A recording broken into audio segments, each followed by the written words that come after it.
Hey everyone, this is Austin Bateman. I'm here with Terry Witt, who is my go-to inspector. He's absolutely fantastic. I do a lot of new purchases with millennial first-time buyers, and Terry does an amazing job explaining the process to them, exactly what he's looking for.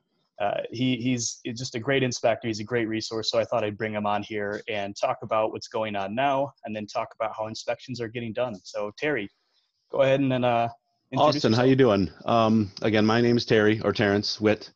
I work for Big Moose Home Inspections now. I have been doing inspections for almost 3 decades here. Working for Big Moose, I think this is my 5th year now. I've had my own construction business, 35 years. Just retired that, maybe about a year and a half, 2 years ago. So I'm doing the home inspections now pretty much full time. Off season, I am teaching at a local community college, some pre-builders license classes and some hands-on construction classes I'm teaching. So again, that's basically my background. Yeah, and again, like I said, he's a great teacher to all my first-time buyers. He's teaching courses, so there's the proof. Yeah, so Terry, let's, everyone knows I sell real estate, and now they know that you're an inspector. We do a lot of work together. Um, when I get a new buyer into a house and they love it, a lot of the time they're not looking at all the things that that really do matter, all the behind the walls stuff. So if you could explain briefly, why should a buyer do an inspection? Well, a buyer should do an inspection. It's pretty important. What it is it provides an opportunity to identify any major issues with the house, and also minor ones. Again, because the minor issues do add up. If there is Hmm. a lack of maintenance done on the home. So again, its importance is reflected, again in the contingencies. Again, because you can use this, in the contract with the seller, using the report. So it is very important. Yeah, definitely. And when you're talking about those minor things, they do add up. Like maybe a scratch here and there, maybe the linoleum in the living room floor is peeling up. That's stuff that maybe isn't going to break the deal, but that the buyer's going to have to pay for down the road to get fixed. But what are some of those major things? Like, what is the scope of work that's covered through a home inspection? What are those big Um, ticket items? the scope of work, again, we describe the components found at the time of the inspection, and put that into a report, using photographs as well, in reporting the condition of the home, at the time of the inspection. So that's, basically it in a nutshell. So, Yeah, and I love that you're providing a report of the condition of the home. Inspectors, a good inspector doesn't really tell the buyers like what maybe needs to happen or what they should want, right? You're telling them this is what the condition of the home is. Take the information, discuss it with your realtor, and do what you want with it. And that's what I love about Terry is he doesn't try to step out and be the realtor. Terry's the inspector. He's real. He doesn't try to blow things up, and he doesn't underplay anything either. Um, he's there to give you a condition of the property, and I love that. Um, yes, again, I try not to be the voice of doom. I, tell it as it is. And I will not try to hide anything. Again, I'm just basically reporting that condition of that property at that time. And again, you can use that information, to your advantage, and use it as you will. yeah, absolutely. And before we move on to the next part, I always tell my clients right before the inspection, which usually they're at, and I tell them we're trying to answer 2 questions. Can I live here healthily, and can I live here safely?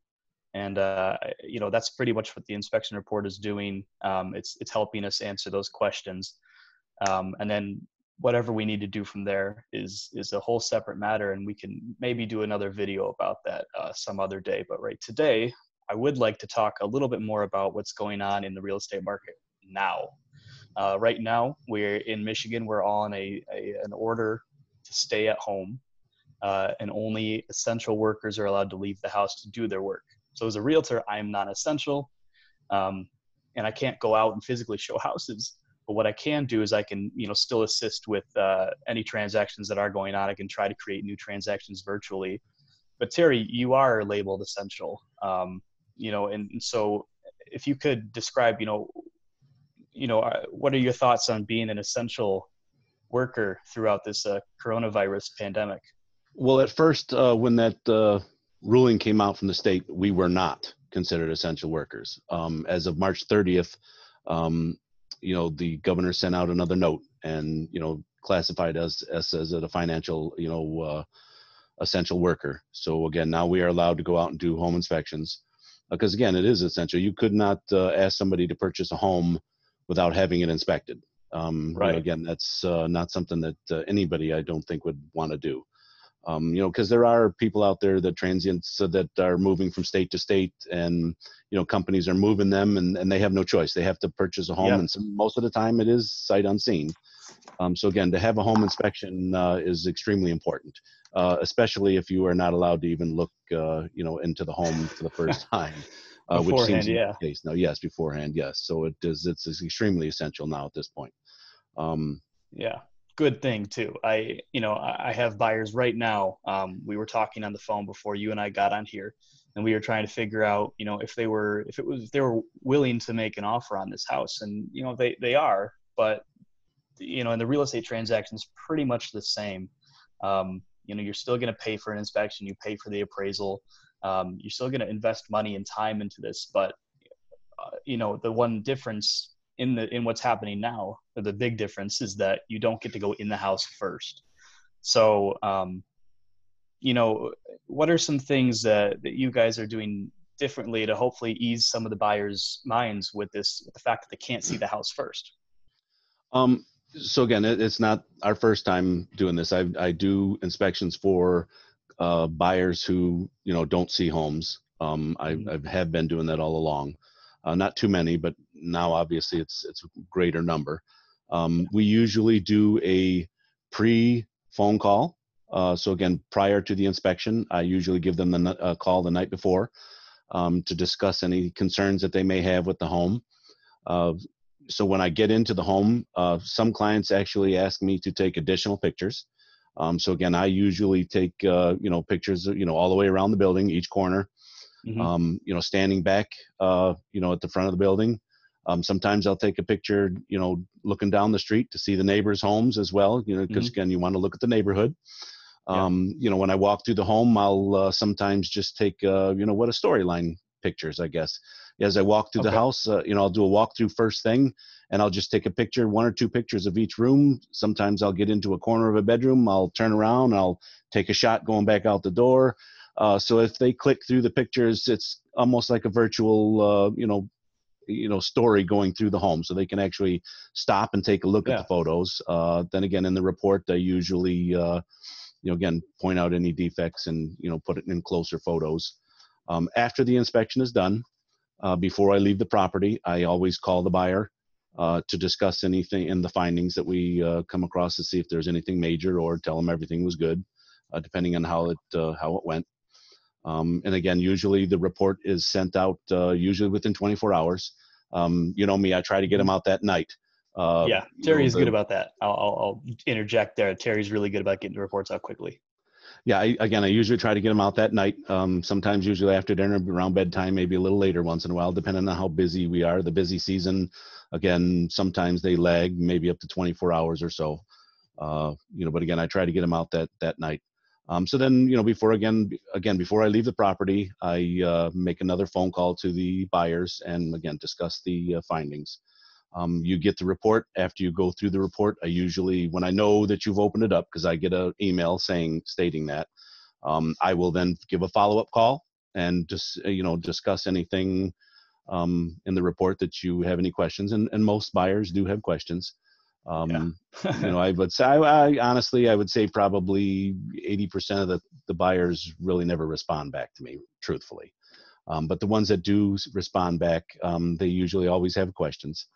And then we proceed from there. And again, I'm always available, even after you move into the property. If you find something, again, I'm always there to, for consultation on the phone. That's awesome. So Yes. Now, you're involved, before and after the actual inspection, especially now, which is great. Go ahead. You yeah, were going to say something else. for sure. Yes. Again, now being that we're not the buyers are not allowed to be there now. We have been. I don't really like doing the live streaming as I'm doing the inspection because it's interrupting me. I like to concentrate on what I'm doing. Honestly, I'll tell you right Oh, up it front. makes sense. Hmm. I like to concentrate and just to make sure I'm doing what I'm supposed to be doing and looking at every last little thing. Uh, take my photos, take my notes. When I'm done, we could do a video Skype. And I usually, because at the end of an inspection and when the sellers or the buyers are there, I usually do a walkthrough at the end.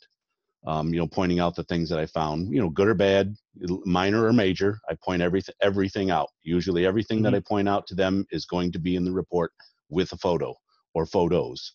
Yeah. So again, at that point, we could do a phone Skype and, I can go through and show them do a walkthrough that way. Again, because they're not allowed to be there. Right. And truthfully, when I was talking to my buyers about this, that I know other inspectors, from what I hear, are doing those. They're strapping GoPros on their head and they're doing their inspections, and that's nice and everything. But I know for you, I've had some very involved buyers that follow you around, like they're your shadow, and they want to interrupt and ask questions, and then that hour and a half inspection turns into 2.5 hours, and you're like, let me, I you gotta trust your inspectors. They know what they're doing. They're not trying to give you different information. They're not involved in the transaction. The inspectors aren't going to tell you something just to help you get the sale through. They're going to be honest. They're going to tell you. I don't really, the whole GoPro thing on the head doesn't phase many of me or my buyers. But I do love the idea of doing like a live stream chat after the fact. Like, here's what I did. This is good. This is something that I noted. um, I love that strategy. Yeah. Yeah, putting the GoPro on the head. I do have one. That again, an inspection takes 2, sometimes 3, up to 5 hours, depending on the property and what you're doing. Well and septic, I've had them go Hmm. 5 hours. Do they want to sit there and watch me walk around the home for 5 hours? No. I mean, let me do my thing, and then It we would can be like again a do a little Skype baby at the end. monitor, Yeah, like that's the. a little too involved, I think. I Because there's a agree. lot of things in there that I'm doing that they don't need to see. Again, Yeah. crawling around, opening things and stuff like that. But the photos in the report are pretty good, and then Skype at the end, for the walkthrough, I think is probably the most efficient way to do it. Yeah, I think that's great. And for now, where buyers can't be physically in the house, I think a video walkthrough is probably the best way for them to actually feel like they're in the house, during the inspection at least. So I think Yes. that's great. Now, before we even get to the inspection part, I know that a lot of buyers, they see a house and it looks cute. They're not looking for all those little things in the listing photos online. And it's easy just to text me and be like, hey, here are the houses I want to see this weekend, or I'm free tonight after 6. And then we usually schedule a showing, and I meet them at the house, and we can then go through and see if there's anything really wrong with it that the pictures didn't show, right? Um, but now we can't really do that. So, what are things that buyers can be looking for in the listing photos online? Like, if they're looking through Zillow, what are some easy to spot red flags? Maybe even some things that aren't so easy to spot. How can they maybe avoid, going to spend all this money on an inspection report for a house if they could have just seen something in the photos? See, that's a very difficult question to answer. Um, That's why I I thought, gave it to you, Terry. honestly, I'll tell you a story. I did Okay. a inspection a few years ago. The house was 24 years old. Looking at the listing photos, it was of the home when it was brand new. So again, I don't know how they got that through. So again, as a seller, you're going through and you're trying to put the house in the best light that you can. So again, Yeah. you are not. So to look at a listing photos, it would almost be impossible to find things, the red flag things. Again, the sellers are putting that home into the best light that they can, and they're not going to show things that may, um, lessen your desire to take a look at it. So Hmm. again, that's that was a tough question for me to look at and Again, so there's really, best thing I can say is take a look at the photos, and if the house has a curb appeal to you, I guess you could move forward.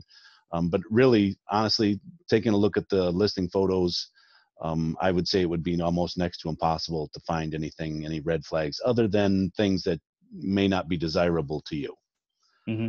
I guess that's probably the best way I could answer that. That's fair. And that's what I talked about with my buyers too, is that, we can't just, find a cute house and then go see if it's really cute. Right. I said, if this is something that you want to pursue, like, let's look through these photos together and let's make sure that this is something that you really do want to possibly invest $1,000 into before you actually get to see it. Between inspections, and Right. then the appraisal and all that, but That honestly is very, very tough to take a look at the listing photos and make that decision. That is a tough thing to do. it is. And, there are things that I can point out, and, maybe they're not, red flags as I asked you. That's why I gave you the hard question. But, like when we're looking at a house that's built in 1921, odds are it has that wood beam right in the middle, and, where are all the other beams that are throughout the basement? Do they look good in the pictures? Or why is there a screw jack holding up that one section of the basement? Again, are the sellers going to put those in the listing photos? Sometimes, maybe not. I mean, Yeah, sometimes they do. Yeah. And right, if you do see things like that, then yes, then porches that are over 30 inches tall with no railings, crushed or cracked up driveways. If you could see mhm. that in the photo, not necessarily a red flag, but again, hard to say with the listing photos, and it all depends on what the seller's putting in those photos. Right. That people can always get tricky with the angles. The photographer I work with is actually, she's amazing, and we don't hide anything. If there's a small room, it's a small room. Like, we could do camera tricks, but she takes a picture at chest level for everything, and the room looks exactly how it's supposed to look. If someone doesn't want a small room, or they don't want a high Honestly, porch without I rails. I wish all the realtors out there were as honest as you. You know, Yeah. some like to bend the rules a little bit. Yeah. Yeah. So And that's why I team up with people like you and my photographer, everyone that I'm going to be interviewing for these videos. They're my go-to people because they are a lot like me. They want to be honest and upfront. So, right, because but looking at a photo is one thing, but when you're at the property, if it doesn't coincide with the photos that have been taken, you're just doing a disservice, and you're most likely not going to get that sale. So yeah, why be dishonest? They're going to see it one way or the other. exactly. And, and now more than ever, we really have to be honest as an industry. Everyone involved, we have to be extremely transparent, and there are going to be bad eggs that ruin it for everyone. But, for people like you and I, Terry, I think that this video is going to be extremely helpful to a lot of my buyers. I have about a dozen buyers they're on the edge right now. They don't know if they should be looking. They probably want to wait. Some are still looking online and sending me stuff. Um, but I think this is going to be extremely helpful for my buyers and hopefully other people who see this video. Do you have anything else that you want to add before we wrap it up? You had a few other questions, about some red flags. Mhm. What about not in the photos, but when you're looking, foundation issues, if you see any cracks, um,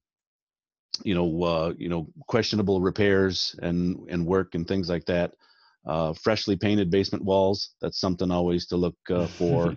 I don't Especially like where they're that. painted around other things. Yes, I mean, because Yeah. again, that tends to sometimes hide water intrusion in basements, and things like that. So, hmm and I know you had another question about things to look for in the disclosures. Again, anything in the Yes, thank you. disclosure, any water intrusion that you might list in, that's something to look for. The age of certain components, like the roof. Although I have roofed for 30 some years, it is still very difficult to climb up there and estimate how old the roof is. I'm pretty accurate, I must admit. I'm going to toot my own horn a little bit, but it's still, You again, it's a can. guessing game. You're on here Um, for a reason, Terry. Yeah, You can it's toot still your a horn. guessing game, so things like that to look at the age of components, especially the roof, any repairs that were done and things like that. Um, not you had mentioned things, you know red flags, things that you could pick out right away. There are other things that you may not, even if you were there to do a walkthrough prior to making an offer. Things like crawl spaces. I think Hmm. I've only had one client in 30 years follow me in a crawl space, and it was a female. I have, I honestly, I have probably less than 5% of my clients actually even take a look up into the attic as well. So again, Yeah. I try to get up in the attic. I get up there if I can, if there's an access, and whether it's good or bad, I still take the photos, and those are still in the report. Even if it's good, we get up in there. Okay, here's a couple of photos of the attic. Everything looks good. You're good to go. Or if we find any issues, we put that in the report. The same thing with crawl spaces. Again, if they are accessible, I do get into the crawl spaces and take quite a few photos. Hmm. I And they're usually good try to photos keep too. the photos for certain things down to 2 or 3. Again, you don't want to overload the report so it's astronomically for them to take to look at. But again, for attics and crawl spaces and things like that, I usually take an extra few photos, just again to give them the feel of what's down there. So Hmm. I don't know. I think that was about it for that. Okay. Yeah, Anything and I else? appreciate you bringing up the red flags again, because I am looking through my questions here, and the seller disclosures was another good one. Um, But yeah, again, so not we're all the times the seller's disclosures is a tricky thing to navigate because each state has their own set of rules, and sometimes each city or municipality has their own set of rules of what should be in Mhm. that disclosure. Again, some clients, some sellers don't really want to put certain things in there to put a negative light on the property, but Right. again, as a seller, I guess they would probably tell them, if something was repaired or something happened, you had a flood or water intrusion that you had repaired. It's best just to put that in the seller's disclosure, because again, if they find it later and you didn't disclose it, then you could possibly open yourself up to litigation. So Yeah, again, and the seller's speaking to the disclosure. sellers, that's a another good point. And in the seller disclosures, it pretty much says that that none of this information is warranted, but um, it definitely can open you up to liability, because if you blatantly lie, or you do know about something, um, like maybe you knew of the fact that the city was going to be doing some work on the sewer line, or their city line, and you didn't disclose that earlier. It's not really a don't ask, don't tell situation. You need to disclose that information. So good point to the sellers as well there. Thank you, Terry.